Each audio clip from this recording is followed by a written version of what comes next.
আসসালামু আলাইকুম রহমতুল্লাহ। এই সমস্ত বিষয়গুলো দেখে সহ্য করা খুবই মুশকিল হয়ে যায়। আমি তো একটু অন্যরকম মানুষ, আমার জন্য আসলে এই বিষয়গুলা সহ্য করা খুবই মুশকিল।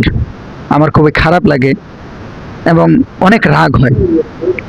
দেখেন, আমরা কি আসলেই মানে এই জাতিগতভাবেই কি এরকম মানে লজ্জাহীন বেহায়া কিনা, এটা আমার সন্দেহ লাগতেছে। দেখেন, যেই দেশেরা এই সমস্ত খেলায় তাদের দল যাইতেছে, তারা বিশ্বকাপে বিজয় হওয়ার মতো অবস্থা দেখা যাইতেছে, তারা কি আসলে আমাদের মতো এরকম উন্মাদনা করতেছে? এটা আসলে এই সমস্ত ব্যাপারে আমি তো আসলে জানি না বা খবর রাখি না। এই সমস্ত ব্যাপারে আমার তেমন কিছু যায় আসে না, এগুলো আমি দেখিও না, এগুলো শুনিও না। তো এই জন্য জানি না যে আসলে যেই সমস্ত দেশের মানুষেরা এই খেলায় যোগদান করতেছে এবং তারা বিশ্বকাপ অর্জন করার মতো ক্ষমতাও রাখতেছে, তারা কি আসলে আমাদের দেশের এই সমস্ত মানুষের মতো এইরকম মনুষ্যত্ব বিবর্জিত আমাদের এই বাংলাদেশের মানুষের মতো তারা কি এরকম উন্মাদনা করতেছে কিনা, এটা আমি জানি না। কেউ যদি জানেন তাহলে আমাকে একটু জানাবেন। যেখানে দেখেন অন্যান্য দেশেরা তারা সেখানে অংশগ্রহণ করতেছে, তারা কাপ অর্জন করার মতো একটা সামর্থ্য তাদের আছে, আশা পোষণ করতেছে, সেখানে আমাদের এই দেশের একটা দল সেখানে খেলার মতো যোগ্যতা নাই, সেখানে একটা দল নাই। অথচ আমরা কি করতেছি? মারামারি, ঝগড়াঝাটি, খুনোখুনি, রক্তারক্তি, আত্মহত্যা এবং এরকম অনেক কিছুই করতেছি। আসলে কি লজ্জা লাগে না? হায়া লাগে না? এই যে কয়েকদিনের মধ্যে বিভিন্ন নিউজে দেখলাম যে এই কিছু দল হেরে যাওয়ার কারণে কিভাবে কান্নাকাটি করতেছে।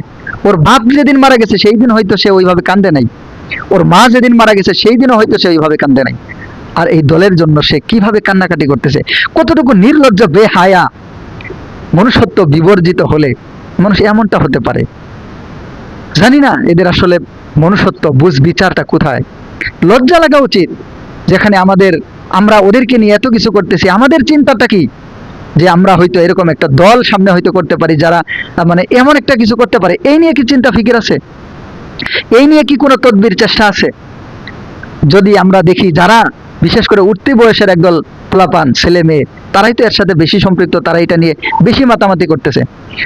তারা দেখেন কি করে, সময় পাইলেই তারা মোবাইলে গেমসে ঢুকে যায়, সময় পাইলে তারা অবৈধ সম্পর্কের মধ্যে লিপ্ত হয়ে যায়, সময় পাইলে তারা আলতু ফালতু নানান কাজ করে।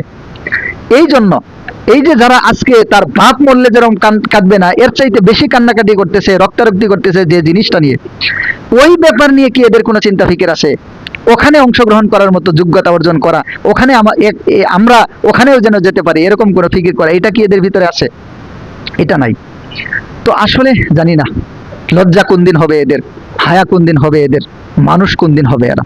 আল্লাহ তাআলা হেফাজত করেন, বুঝার তৌফিক দান করেন। আসসালামু আলাইকুম ওয়া রাহমাতুল্লাহ।